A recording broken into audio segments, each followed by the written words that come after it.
আমার নাম আমি ওদের। আমি একটি ছড়া পরিবেশন করব সহজ পাঠ বই থেকে। লিখেছেন কবিগুরু রবীন্দ্রনাথ ঠাকুর। এসেছে শরৎ হিমের পরশ, লেগেছে হাওয়ার পরে। সকাল বেলায় ঘাসের আগায় শিশিরের রেখা ধরে। আমলকি বন কাঁপে যেন তার বুক করে দুরু দুরু।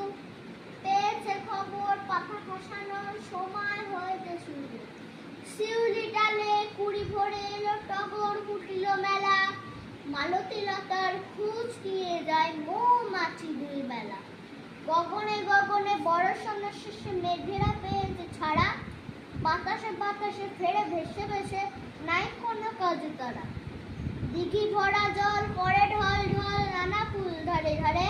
কচি ধান গাছে ক্ষেত ভরে আছে হাওয়ায় দোলা দাঁড়ে দাঁড়ায়। যেদিকে তাকায় সোনার আলোয় দেখিছে ছবি। পূজার ফুলে বনে ওঠে ওই পূজার দিনে রবি। বাহ বাহ বাহ বাহ বাহ।